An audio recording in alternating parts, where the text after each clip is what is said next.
Welcome to Rankin on Bass, an offhand joke that became a long-running podcast. I'm your host, Mike White. Joining me is a dancing frog, Mr. Chris Dashew.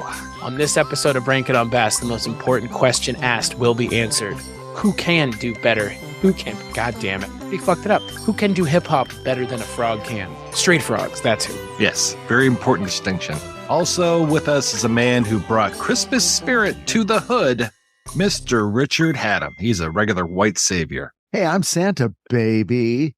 Not Santa, baby. I'm Santa, baby. Mama, baby. Yes, the pause is important. I bet you're wondering how I got here. Let me tell you. It's Heptune Street, baby.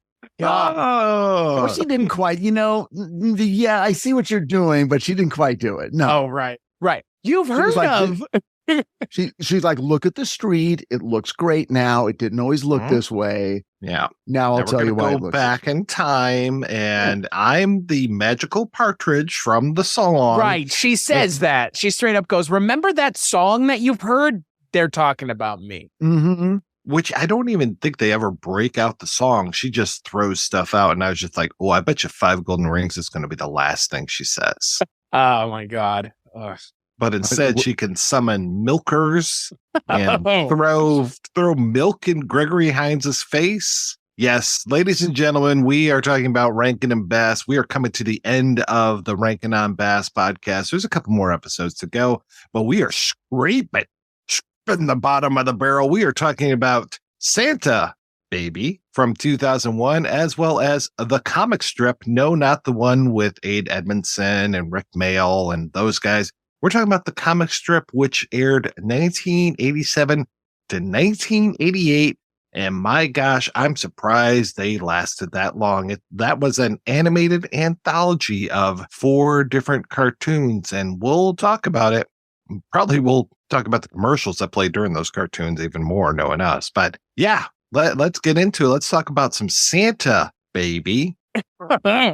Otherwise known as, this is what happens when we just go apeshit with talking animals.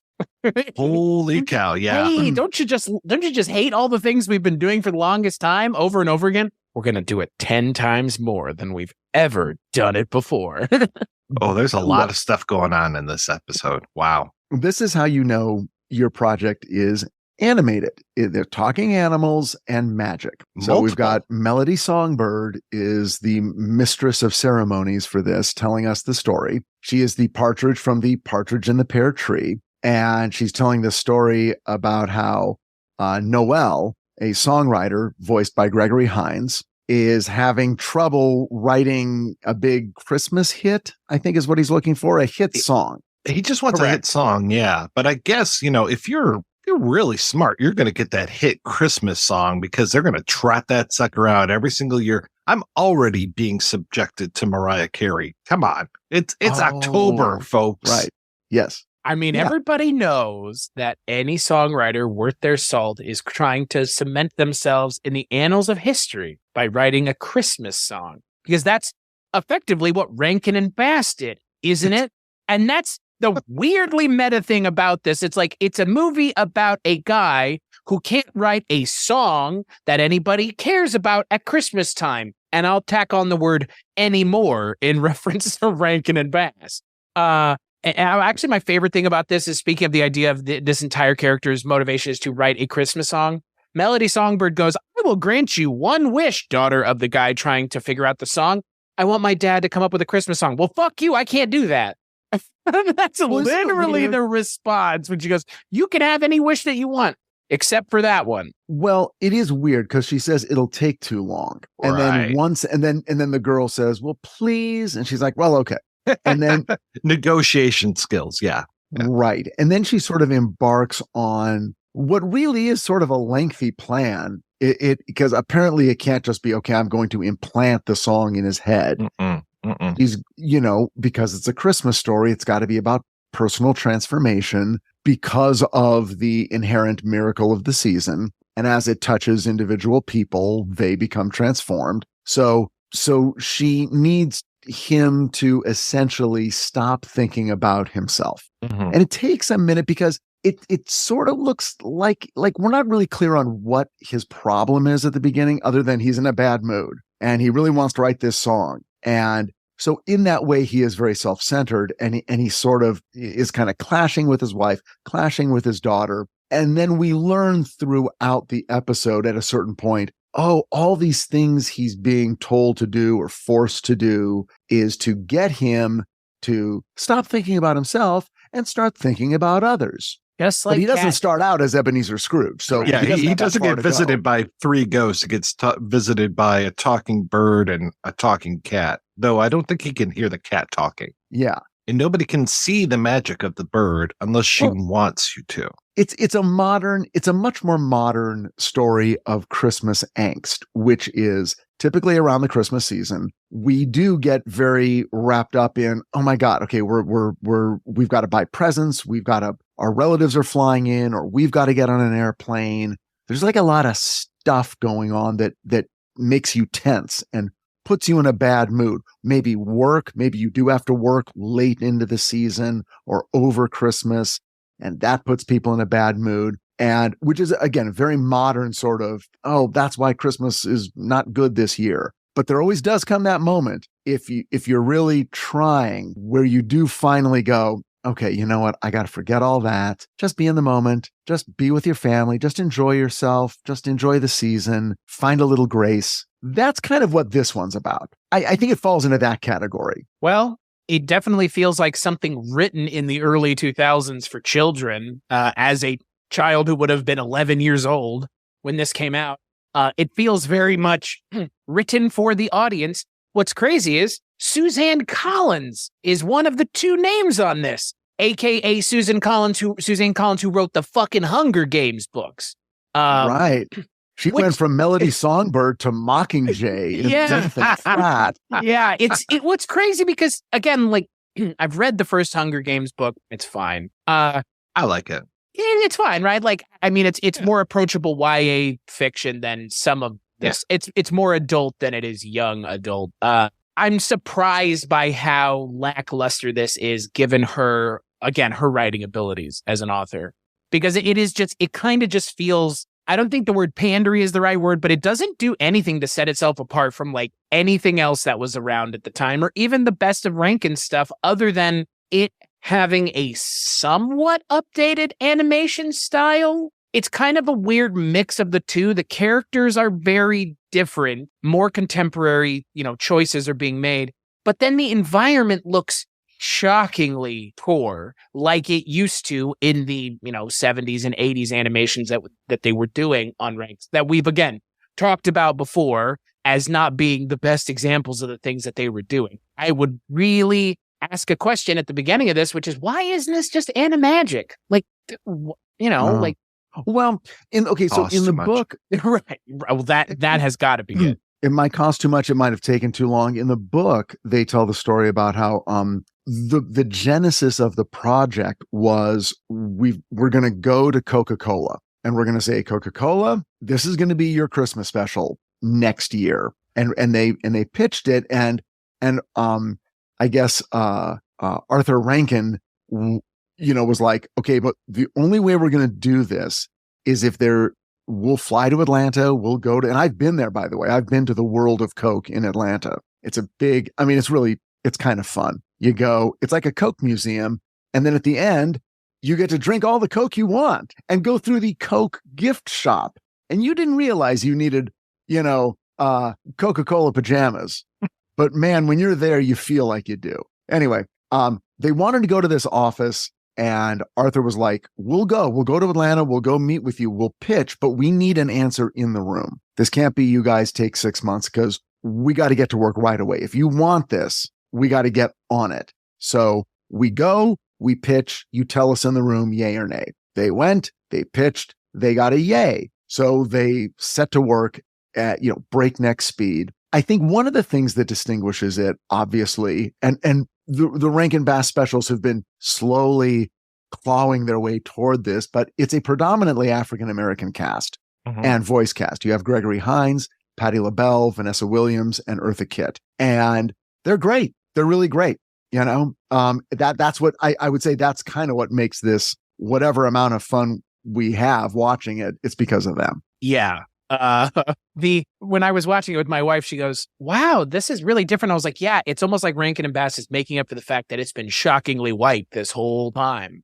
It's been a white Christmas. It's for been many a decade. Yes, Yeah. it has. And, you know, again, we wouldn't comment it other than the fact that, you know, there were episodes of Rankin and Bass stuff where they were verging on and were essentially racist, or at least playing into racial stereotypes. And some of this does too. I mean, you know, it's set on Heptune Street, and it's like this, you know, it's like, what is this?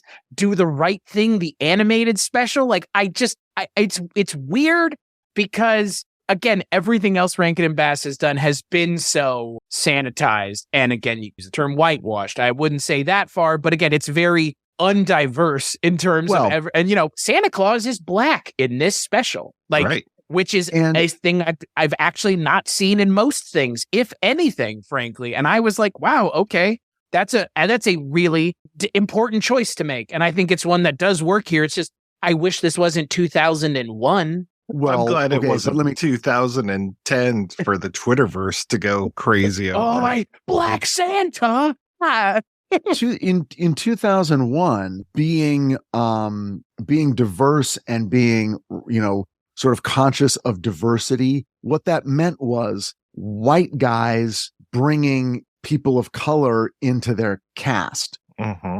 But it was predominantly still white guys and a small smattering of white women writing and producing and directing the material. Okay. If this was redone today, it wouldn't be Suzanne Collins. It would be, there would be an African-American director, writer. It would be, if that's what was going to be represented on the screen, then it would be people bringing that representation, who are in that, you know, who are of the race that is being represented. In other words, okay, it would not be a Rankin and Bass's idea of what black people are going to do in, you know, part of New York City. Yeah, two white folks writing a African-American led Christmas special. The optics of that are a little strange.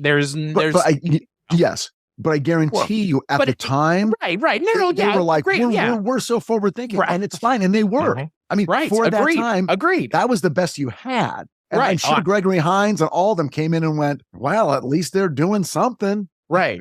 Well, and that's the thing that I always try to reinforce is the idea of like where we are now is such a far step from that, and it has to be viewed within the context of how it happened, not necessarily why. We can't control the why, but this is how it happened. This is the way it was, and it's thankfully moved far. I mean, far is going to be defined by whoever the fuck is saying it, but we're farther down the road than we were, and it's always measured in inches, not in miles. The thing that's kind of unfortunate about this entire special is it doesn't if it has African-American characters, again, three of us are white, so we're not able to define it any more than they are, but I don't think it really speaks to the African-American experience. The characters just happen to be black. Right. And that's just kind of like, again, doesn't feel good, doesn't feel bad. It just is what it is, but we have to that is what this is. The color of the character skins doesn't dictate the story. It kind of feels like they want to, and I'm glad that there's no white savior character either. No, and I think it affects the style of the music, right? Which I think they said, okay, well, this should be hip hop, this should be, you know, soul, this should be, you know, there's a little bit of rap in there, for 2001, and it's like, oh, okay, so that's where that is. I will say that Coca-Cola, because one of the best parts of the Coca-Cola Museum is this little theater, and so as you're wandering through, you can just sort of take a little, you know, right turn into this little theater area, and it's this. On an endless loop, this sort of not even a documentary, just like, okay, here are the Coca-Cola commercials throughout history, throughout the world. So it'll be like, you know, Portugal, 1990, you know, and you'll see the commercial. Or America, you know, 1971, back when it was, you know, I want to teach the world to sing in perfect harmony. I want to buy the world a Coke. Yeah, that was one of Don Draper's best. Right. What? Yeah. Don Draper. He wrote that one. Oh, okay. But they have been typically extremely diverse from the beginning. I mean, I think they can claim that. in terms of their advertising. Now, advertising, of course, is by its own nature sort of predatory. It's going to try to appeal to everyone. And Coca-Cola was like, well, we want people. We don't just want white people buying our product. So we're going to have people of all cultures represented. I'm surprised that the guy who gave us The King and I, which we talked about a few months ago, yes, because he and Collins were a writing duo for several things, because they worked on Generation O, the Mystery Files of Shelby Woo, which is interesting that was a Asian girl-led series from 1998 that I didn't know existed. But I'm glad that he didn't play into the racial stereotypes like he did with The King and I. So at least the talking animals here are not too offensive, and neither are the villains. Though the biggest villain of the piece basically is the Scrooge character. I thought that was kind of nice that they made I guess he's the landlord or something, made him into the bad guy. He's like the superintendent landlord of the building. Yeah. He doesn't like animals. He doesn't That's like why animals. He's a bad guy. And I can't blame them when they have such a weird mix of animals that he keeps chasing, including a lobster, which is just running around the streets. And a pig, a giant pig. A giant pig, yeah, and a lizard of some sort. And then you got, your dogs and cats and stuff, including the cat that forms a bond with him and really melts his heart and makes him into, a better version of Ebenezer Scrooge. Yeah. Yeah. This one is very low stakes. This special is just for fun. No, you're not going to get scared. Like when I was a little kid and I watched Rudolph, I got scared. The Bumble was scary. I was afraid of the magician in Frosty, Frosty the Snowman. I'm like, he's killing Frosty. He's locking him in a greenhouse. This is fucked up. There's nothing like that here. We're here to have a good time. A guy needs to write a song. There's a lot of fun animals. The bad guys aren't so bad. The good guys are all really good. He's in a good marriage. He's not a mean guy. It's like, this is not supposed to stress anyone out. I think the real missed opportunity in the special is having the main character be the daughter, because she is an uninteresting character. And again, you're just a precocious little child who speaks like this. I mean, she even has that like annoying child patois that they trot the little child, like cute precocious child thing out immedately. And I just, for fuck's sake, Rankin and Bass has not done that for the most part. They have not gone to the well of like, I need help, Daddy. Like, no, most of the time the children have more autonomy than that.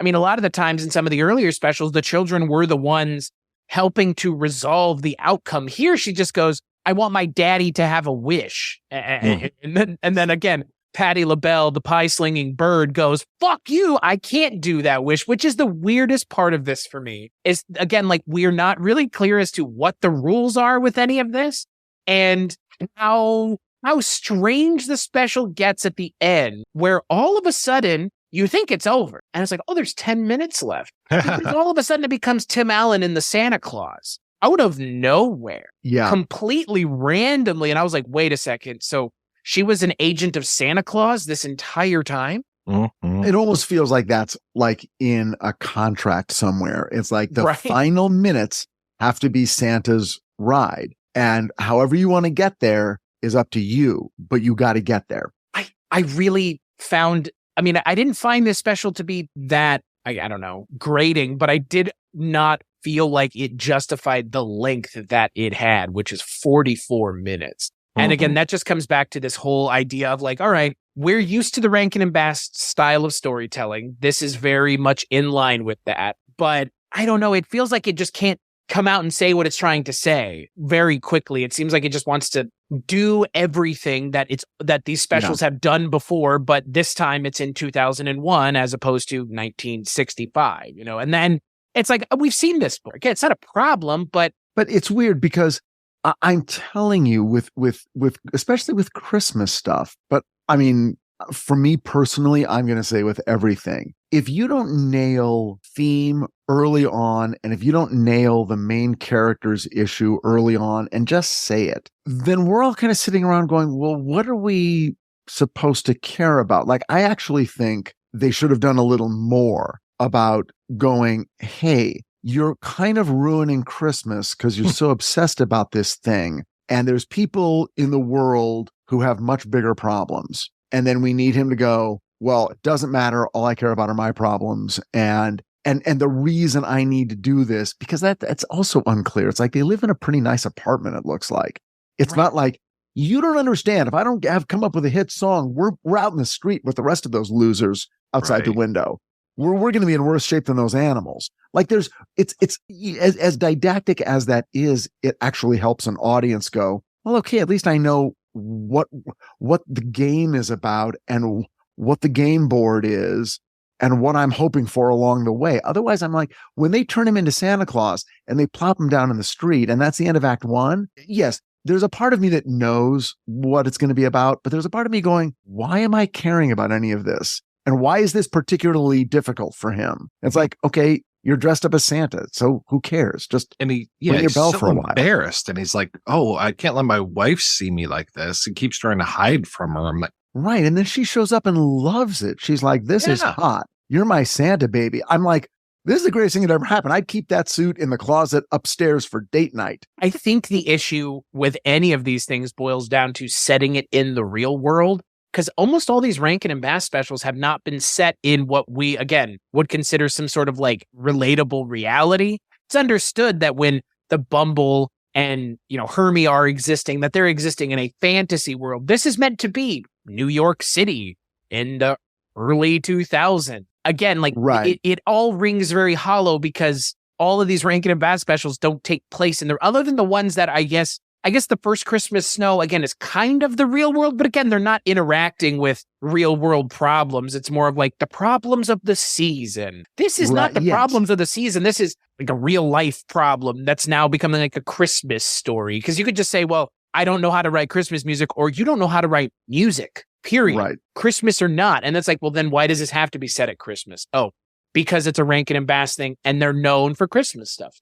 Ultimately, they're known for Christmas stuff. This is set at Christmas. Right. The other way to go, which I think could have worked for this, is the old, you don't believe in magic. We got to get you to believe in Christmas magic. So he could be the one going, honey, we got to tell her it's not Santa Claus. I mean, she's 10 years old. We got to let her know. And she thinks that some magic is going to happen and find a home for all these animals. And magic just, hey, look, we're in New York. We're in not the best part of New York. There's no magic. And it's like, well, honey, but not even at Christmas. Can't we just let her dream a little longer? No, I think we got to tell her. We do that. And then the magic bird comes along. And then I have a wish. And then by the end, he's like, you know what? There is magic. If anything proved it, it's that goddamn bird. And I wrote a song. And suddenly my fortunes have turned around. You know what? I was wrong. Always believe in magic, honey. I think that almost would have worked better for this, for exactly all the things that happen in this special. Your earlier point about this not being animagic, I don't know why they didn't hire the company that was doing the PJs, because they were working at this exact same time. I think the PJs ended in 2001, and that would have been perfect. And I think they were also a Fox TV series, because we forget that Fox in the pretty much all through the 90s was very African-American centric. I mean, that was the channel that In Living Color was on, and it just kind of started from there and took off, which was great. I mean, it was a really nice thing to be able to have African-American programming. Yeah. And then that, again, that's why to me, it's just like, this feels like an attempt to cash in. It doesn't really feel like, I don't know. And again, like, but having Patti LaBelle and Gregory Hines and Vanessa Williams obviously helps. I mean, I'm not going to say at least there's no voice of Paul Frees, but it would have felt odd in this if he had been, if he had been one of the main characters in the way that he's been before. There's part of this that feels like decision by committee. I don't know. This feels like it's lost the soul of Rankin and Bass. And it is very much like a corporate-y thing that, we're going to try to make a modern Christmas classic. This came out December 17th, 2001, the same year 9/11 had. Like, it's, it's weird because it's a New York thing, and then 9/11 happens the same year. And I don't know why this isn't a modern Christmas classic. I have my druthers, and we've kind of already mentioned a little bit of it, but isn't that the intent of any Christmas thing by Rankin and Bass, is to try and recapture that, being part of the zeitgeist the way that they were in the 60s and 70s. And this just, they swing really hard, but man, their heart, it doesn't feel like that their heart wasn't in the right place. It's just, I don't understand why some decisions were made that kind of makes us feel a little bit more hollow than most of the Rankin and Bass specials we've seen. Yeah, especially when you do have a ton of musical talent, voice talent. And it's not, I mean, again, it's not hard to watch. It's just it's not as engaging as it should be. And the music is nice. Mm-hmm.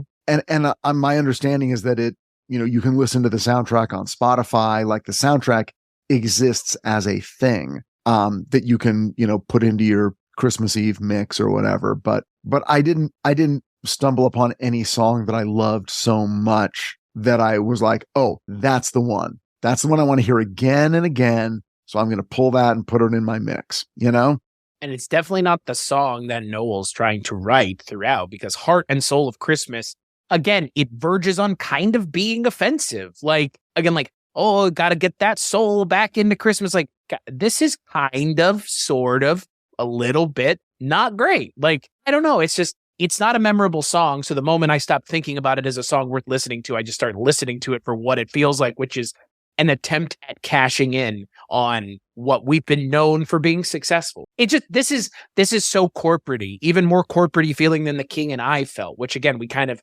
roasted that for having the talking animals and like, this checks almost every single box of like things that Rankin and Bass has done. That's just like, wow, congratulations for trying. But to me, this leaves far less of a bad taste in my mouth than King and I. And I love King and I. I mean, that's music that I love. I would say if you're out there and you love Rankin and Bass and you're kind of interested in like exploring deeper into their Christmas shelf, give it a shot. You may find it charming, and you may go, you know what? I like it. I like the songs. I don't mind having this on in the background while I'm making cookies. I would not necessarily warn anyone off of this. I will say good luck finding it, though, because Rankin and Bass clearly doesn't have any interest in making it available the way that they've made, essentially everything else available. Well, you can get it on Amazon Prime. I know, but I mean, like, in terms of like, they're not touting this. This is not in any of the box sets that they release with anything else. It's just a forgotten thing that, you said, you can go watch it on Amazon Prime, but it's not being mentioned in the same conversation as, oh, look, I've got the Bumble merchandise on my desk, or, Heat Miser tiki mugs type thing. Like, there's nothing from this that is even memorable to the point of Rankin and Bass attempting to make it memorable. And look, now in 2023, I kind of feel like this might have, Patti Labelle is probably as big or bigger than she's ever been, and she's a main part of this. I mean, most of the people in this, at least, I guess Gregory Hines has passed away, but Vanessa Williams and Patti Labelle are both around. So I don't know, Rankin and Bass could, or, whoever owns the rights to this could take advantage of it. Because again, it is still an African-American led Christmas special, and it's not like there are still a lot of those at the moment either. Well, it's funny. It's like there's just a handful of things that are classics, and then the giant slag pile that are not, that are, range from okay to unbearable. But it's the same thing with Charles Schulz. It's the same thing with Charlie Brown. There's the triumvirate, Halloween, Thanksgiving, Christmas. Those are the three Charlie Brown specials you want to watch. And frankly, you basically just want to watch the Christmas one. And yet there's a million others. They made a bunch, and they're not terrible. They're just not, it's not Charlie Brown Christmas. So they're not, no one's pushing them. No one's worried about, hey, you're not watching, it's time to go to camp, Charlie Brown. Oh, let's dig deeper. Let's talk about the comic strip. Oh boy. You were so excited to watch this, Mike. Well, I was more excited about the commercials. We were. I mean, I think we all collectively. Yeah. No, just the two of you. I was not. I was dreading this like I was taking poison. And I just want to say right now, I was correct. Yeah. Sure about that? This is a collection of 4 different cartoons, and then inside of those sections they have multiple episodes, which I was very surprised about. I thought it was going to be like a half an hour episode per segment, but no, it's like 2 or 3. Oddly, the one that we watched, there are credits after the first episode of TigerSharks, and then there are more TigerSharks on that same recording, which is odd. TigerSharks, Karate Cat, Street Frogs, the Mini Monsters. Where do we start? Want to start Mini Monsters, talking about these 2 disgusting shit children that go to camp, which it's very similar to the Munsters for me, as far as these 2 kids are very unfazed by everyone around them being monsters, which is kind of nice. Actually, right. I take that back. Well, yeah, I guess that was correct. But yeah, so they just want to be at camp because they hate their life and they want to be away from their parents that never remove the objects in front of their faces, which is kind of nice. And yeah, they send these kids to camp, and then they have adventures with like Dracula Jr., Frankenstein's son. I don't know how that works. Wolfman's son, Creature from the Black Lagoon's son, the Mummy's son, the Invisible Man's son. They all had sons. Yeah, nobody had a daughter except for Jinx the Witch. Yeah, even Merlin has his son here. Some of the names are really creative, and some of them are really lazy. Like Dracky, or Frankie, Wolfie, Dracky, Wolfie, Frankie, Mummy, or it's Mumbo. Yeah, Lagoony. Blank. I think what the Invisible Man's son is named Blanco, I believe is his name. Yeah, because Invisibly just doesn't ring. This doesn't ring as well as Blanco does. There's that weird camp counselor guy who just announces things in the distance, I guess. Okay. It's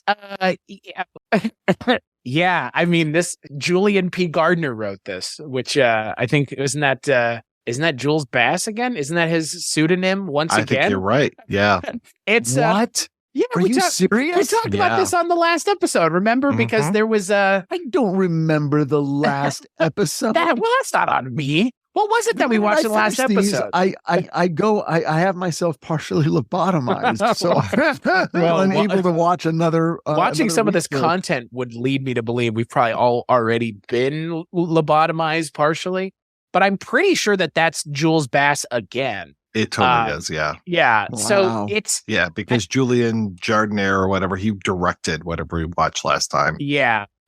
The Mini Monsters is shockingly disappointing. I think it's the one I'm disappointed by the most because it was the one I felt like had the most potential, just given the setup of like, oh, you're going to get to see all of the... It's like Animaniacs, or not Animaniacs, like fucking Tiny Toons, but Universal Monsters. Like, how does that not sound like a good idea? Oh, well, let me show you. Yeah. Yeah.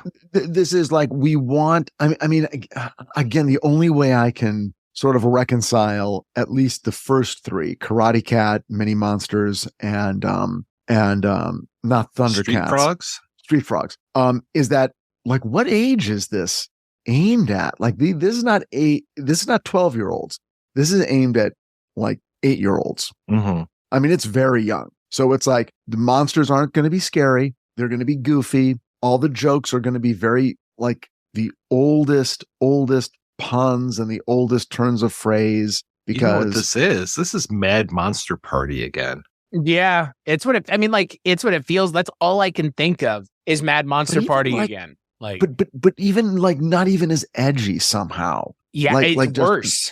This has to just be like non-offensive. There's no Phyllis Diller in this one. Yeah. Yeah. If I were 12, I would be bored by this, I think. I mean, it's so hard to know. I'm 56. I'm watching this and I'm going, okay, I know my physical reaction to this, but if I was 8 years old, would I be like, no, this is cool? No, not me. I would have had to be 4 years old to tolerate this. By 8, I was watching hour-long dramas on network television. I would have called bullshit on this. Richard was watching The Paper Chase. What? You were watching The Paper Chase. Yeah. No, but I was watching The Night Stalker when I was 8 years old. That's true. We do know that for a fact. Yes. Yeah. And so if I'm watching The Night Stalker and then you show me this bullshit, I'm going to be like, fuck no. Where's Vincenzo? Right. Right. Well, that kind of is, I mean, you mentioned the big problem here. And the problem is like all of these comic things are fine separately, but when you mash them together, I have really no idea who is meant to enjoy this show. Because this first one is for children. And then Street Frogs, I think is the most shameless of shameless, which is oh boy. it's just Teenage Mutant Ninja Turtles, but really, really lame. I mean, it's not even Battletoads worthy. No. And look, TMNT is, TMNT has been around since what, 84? So this is 3 years post the start of the comics, but the cartoon was not out yet. I think it was because the first TMNT movie came out in the very early 90s, and I was playing the arcade game at the theater I worked at, and that was 1990. Okay, so it was 87. This was the same year as the cartoon, so they probably didn't even see the cartoon yet. They just knew that it was coming out. These all just feel like derivative ripoffs of things that already exist. That's what this really feels like. Just like TigerSharks is clearly Thundercats. Karate Cat is Hong Kong Phooey.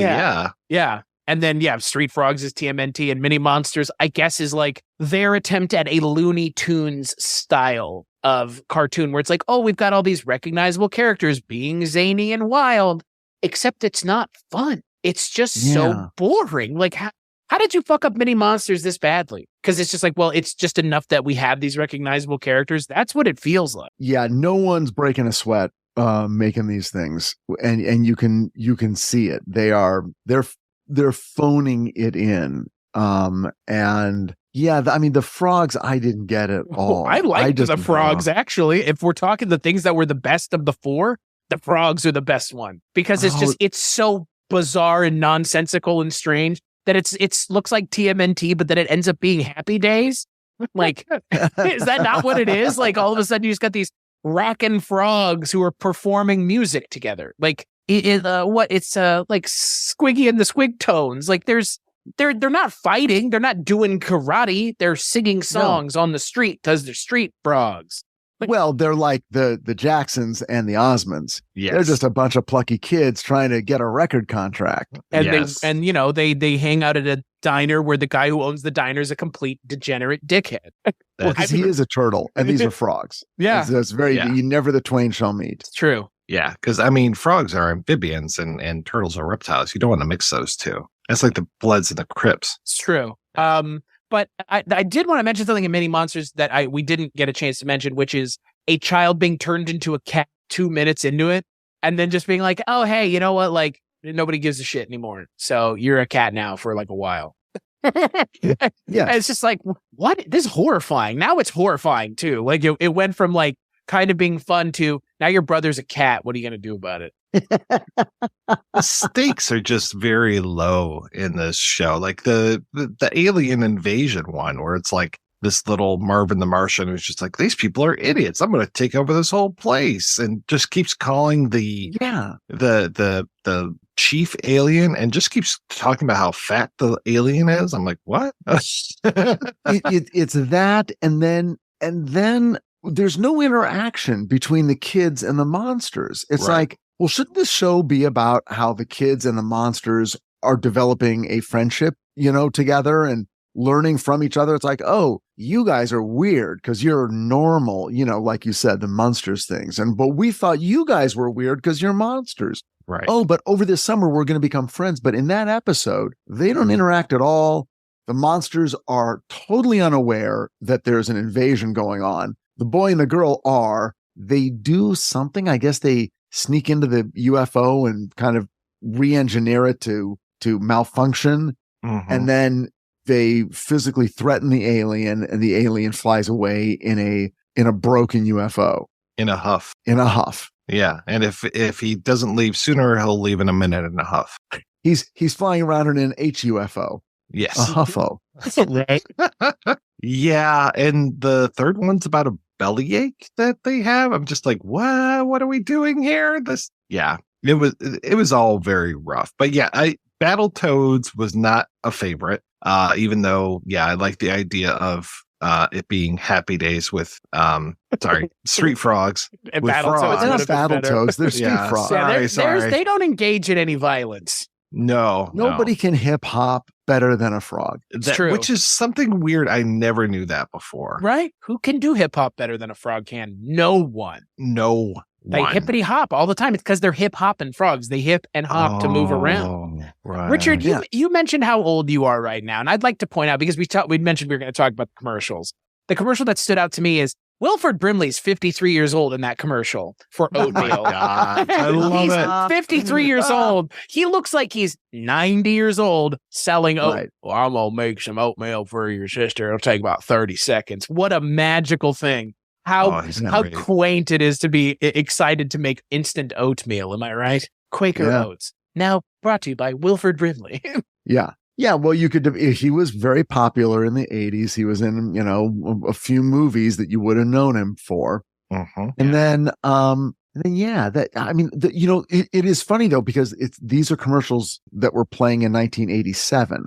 I graduated college in 1988. Wow. So you're watching these. Yeah, I got it. I mean, this was not prime cartoon viewing time for me. I was 20 years past that. Telling me you didn't get drunk on a Saturday morning or hungover and were watching the comic strip with your college roommate?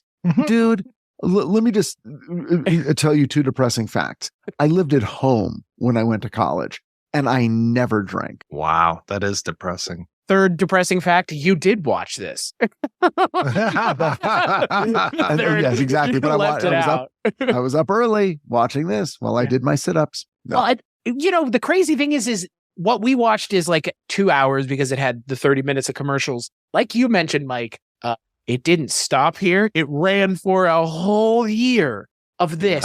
Like, why? Rankin it you know what, Richard, here's the answer to your question. Kids in the 80s must have liked it because it ran for a year. Wow, that doesn't mean anything. I know. They bought it for a year. They delivered a year. Yeah, but that had nothing to do with it. Zero people could have watched it, and it's like, it doesn't matter. I don't think zero people were watching it, though. I don't think zero people were watching it. Well, it was weird because you can look at those comments on the YouTube video, and it's like, oh, this theme song is burned in my brain, and I'm like, yeah. No, like, that's okay. That's what I'm getting at. Like, I think this was good enough. I just don't understand. I don't understand how it could have been good enough. Is more the problem. Like at the time, there were better things like Thundercats, like Transformers, like things that if you were watching this, it's like, why aren't you just watching Thundercats and Transformers? But I'll tell you why. Because you didn't have that option. Right. You're thinking if you wake up on a Saturday morning, you can just, wander through cable and play the show that you want. But in 1987, you still couldn't do that. That was way off. So there was nothing else. You either watched that, religious services, or Major League Sports. And if you're an 8-year-old kid on a Sunday morning, those are your choices. So you're not going to watch the 700 Club or the fucking, faith healer Ernest Angley or whatever the bullshit. So you're going to watch this. You've got no other choice. You're a captive audience. You're going to eat cereal. And you do want to see those toy commercials. You want to know, hey, I want to get Little Sister. I want s'mores cereal. That's what I want. Oh, s'mores crunch.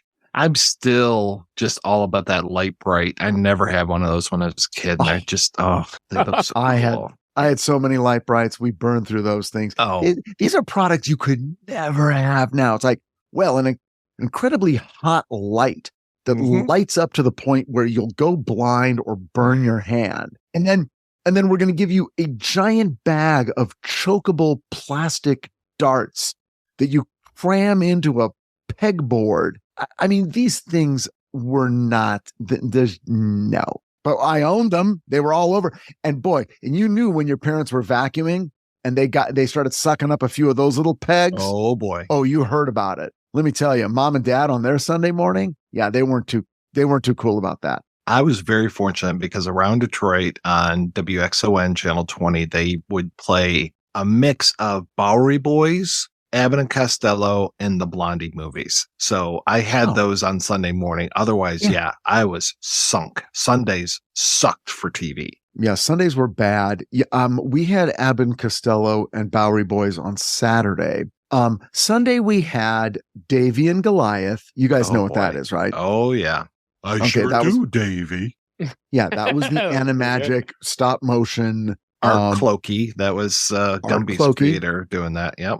but it was the Latter-day Saints. It was Mormons, and it was, we're teaching religious Christian lessons, you know. Davey, I don't know, Davey. You shouldn't do that. Right. Yeah. Davey's, you know, the new kid at school. Everyone's making fun of him because he's in a wheelchair. So Davey makes fun of him too. But his talking dog, which is a sign of Satan, must be. Son of Sam, why don't you? Jesus. Tells him, don't make fun of your friends. Light them on fire. Davey, a 360 Magnum will take them out in one shot. So you've got that. Then you also had a show. Mike, do you remember this thing called Make-A-Wish? I don't know if I do. This hippie guy, look it up. There was some hippie guy, and the show made no sense. It wasn't even a show. It was a guy with a guitar or something. Oh. And his whole thing was, welcome to it was very hippie, Make-A-Wish. It could have been a local thing because we had things like Hot Fudge, which I don't think made it past like Toledo. I never had Hot Fudge. Yeah, that was great because it was a local comedian and a local singer-songwriter, and they had puppets. There was Seymour, the sea monster, I think he was. And well, now wait a second. Seymour, the sea monster. That's Sigmund. I'm thinking about Sigmund. Yeah, no, Seymour was a different guy. And speaking of hippies, he had like a black top hat that he wore, and it had like, you know, stuff around the top of it and everything. Yeah, he was very much a hippie creation. But yeah, the guy who was the singer, he ended up doing a couple local commercial jingles. So you would hear him every time, like the Dietrich Furs commercial would run. Dietrich Furs. Did you guys have Dusty's Treehouse? Does not sound right. Oh my God. Did you have New Zoo Review? Yes. No, finally. Gnu's is good Gnu's. Yes. New Zoo Review. No, Zoo. No. It's the New Zoo Review, and it's coming home to right you. At you. Yeah. With Doug and Emmy Joe, every day's a different show. I was thinking of the Great Space Coaster. Get on board. That was the one with Gary Gnu. Oh, yeah. That was probably you're slightly older than me, I think. So I think that would have. Yes. Slightly older than everybody. Well, since you guys are older than me, can you answer the question as to what happened to the other two gentlemen in the Cinnamon Toast Crunch family that are no longer visible anymore? Because they died. Did you notice that in the Cinnamon Toast Crunch commercial? There are two men who are dancing around with the Cinnamon Toast Crunch man that are no longer used in advertising. Yeah, that was odd. Wait, what? I don't know what are you talking about? What is this? What Cinnamon did I miss? Toast Crunch has Wendell P. Crunch or whatever the fuck, the guy with like the hat and the glasses now. But in the 80s, there were clearly two other gentlemen who were dancing around with him, like similar to the Keebler elves, clearly. But they're no longer used in advertising. It's just the one. Actually, I guess they don't even use him anymore. It's just the little pieces that dance around now. Well, I don't know. Did you guys know that Karate Cat had 26 episodes that were mixed by Roy Yokelson for Antland Productions? I did know that. I did know that. You knew that because it shows up on screen a few times while we're watching Karate Cat? Yeah. YouTube wanted us to know that. I don't know what was happening. But that was the other weird thing. And I'm not complaining, but it feels like we only got one Karate Cat, and then we got a ass load of the TigerSharks. Yeah, I was actually kind of disappointed we didn't get to see more Karate Cat, not because it was good, but because I would like to have seen if the other segment was better than the one that they gave us. Yeah. Well, it's like, is every week just going to be, this gangster cat with his divorced wife, and they're angry at each other, and Karate Cat gets mixed up in the middle. I'm like, sounds like something kids would love. Oh, I know. It's a cat, and he's a private eye, and he's facing off against gangsters. It's very much a film noir, but with cats. Oh, right, but he's clearly he's stuck in between a divorced couple. Right. They're always angry at each other. The woman looks like a lesbian from what I'm seeing here with that haircut. Or is that like the other bad gangster, or is she the ex-wife? The other bad gangster. Okay. Yeah. And she is like a stocky cat. And then there's two sort of slim, willowy cats. Oh, right. Who stand around behind her. So I don't know. You might be right. They never really got into the reasons they got divorced. I don't know if she discovered something about her sexuality. I don't know. They didn't get into it. Okay. Yeah. She probably wasn't a huge fan of Fruit Wrinkles. Okay. There was a commercial when we were watching this for Fruit Wrinkles. Because, we couldn't call them raisins. You were referring to the male fruit wrinkle. Yes. I mean, that's got to be the other reason they weren't selling it, was because a fruit wrinkle sounds like a ball sack. That is what it sounds like. I mean, it sounds like a euphemism. Don't touch your fruit wrinkle at the table. I genuinely was all about the TigerSharks myself. Really? Just because it's so freaking bizarre. Just like seeing these quote unquote normal people being transformed into, like, when the woman's head turned into the octopus and when the fat guy turned into the walrus, I'm just like, wow, okay, sign me up. And that the planet's name is Watero, and that they're being plagued by this hammerhead shark guy with his very Gollum-esque henchman. I was there for it, man. I loved it. The Gollum-esque henchman is my favorite part of TigerShark, because that is just the Gollum design. Totally. It's not. They just needed Brother Theodore being like, hobbitses. Yeah. It is every single 80s cartoon cliche rolled into one. They have cool transforming things. They transform themselves. There's a couple of them in the group. They're all of different sizes. This does something that TMNT, well, I guess April O'Neil, but TMNT up until, the early 2000s didn't have a female member. They have a female member, which is closer to a Thundercat. It just feels all very derivative, but not like in a bad way. I mean, it was the most cartoony of any of the thing. It was the most thing that had things happening, because, Street Frogs was pretty, as fun as the theme song was, and the theme song might be the best part, it was very boring. At least you couldn't say TigerSharks was boring. No. It was just, like you said, actually fucking like a fever dream. Oh, it totally was. And it had that look. It was like a very distinct look. Japanimation. Mm-hmm. Yeah, it was like, we're a fighting force of some kind, and there were 10,000 things like it. And I'll give them that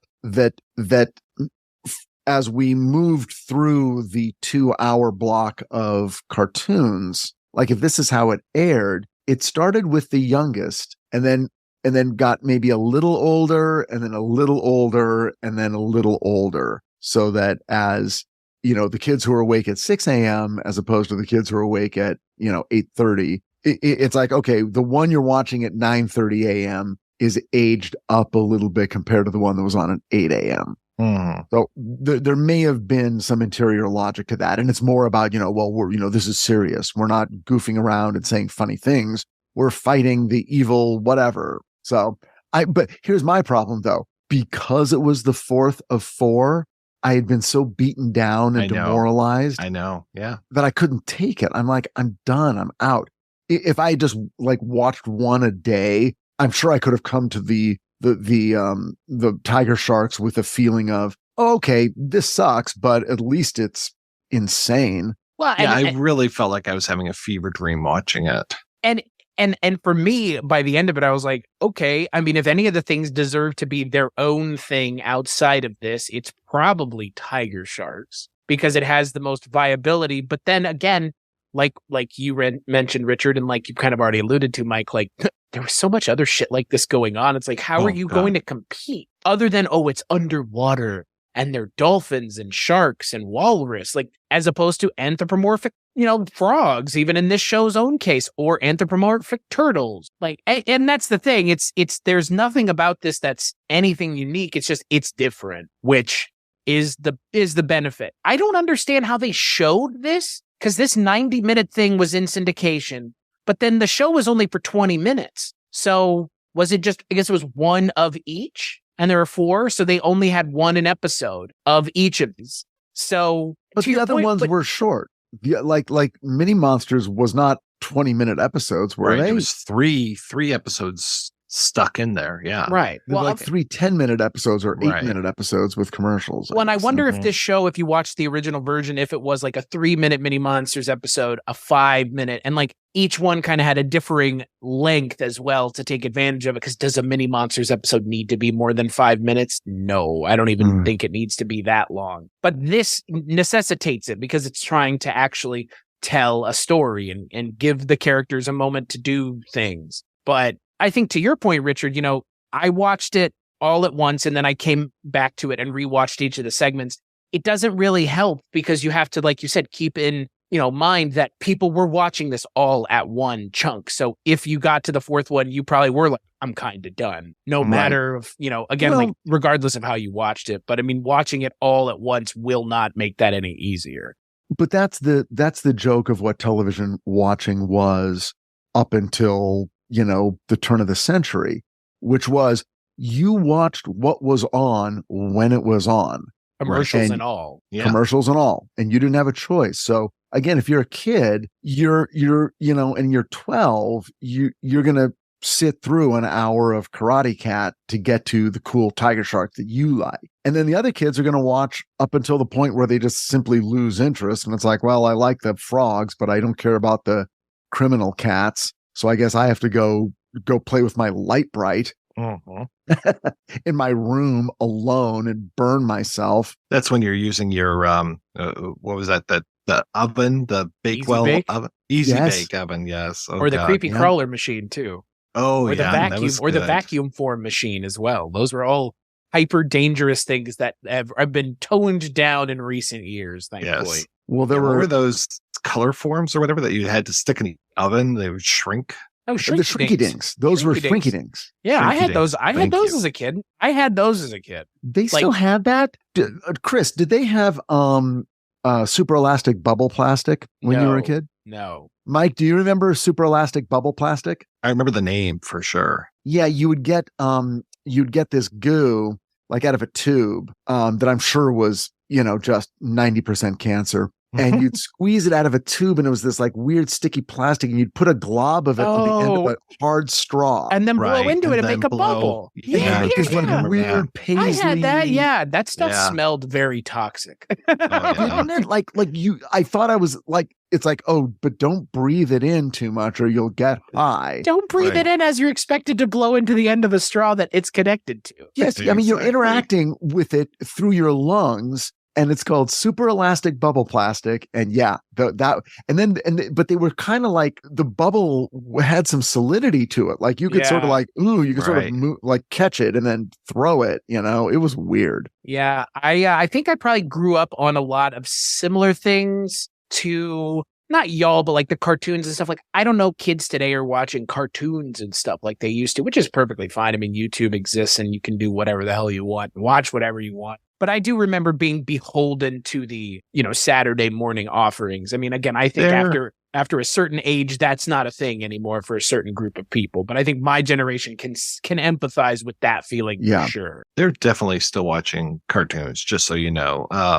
They might be taking them in a different way, like that's Netflix. More what I allude to. Yeah. Yeah. I mean, like, my granddaughters will watch Coco Melon on Netflix. Right. But then, they'll turn on, luckily there's on demand. So you can watch like a whole bunch of Bluey all in a row, or you can just watch like a Bluey block on Disney Plus or something. So they're not Disney Plus, Disney Kids. So they will watch stuff through cable. But now, like you were saying, Richard, like there's Nick, there's Nick Jr., there's Disney, there's this, there's that, there's all these things. So you can watch a lot of stuff on demand. And like so many kids will use like their parents' phone, or they get a tablet and they'll watch stuff through that. So so many more ways of watching this. But the programming itself is very similar to what we had when we were kids. Like Blue's Clues and these kind of things are now things like Blippi, or you've got your Bluey for that matter. Yeah, Bluey.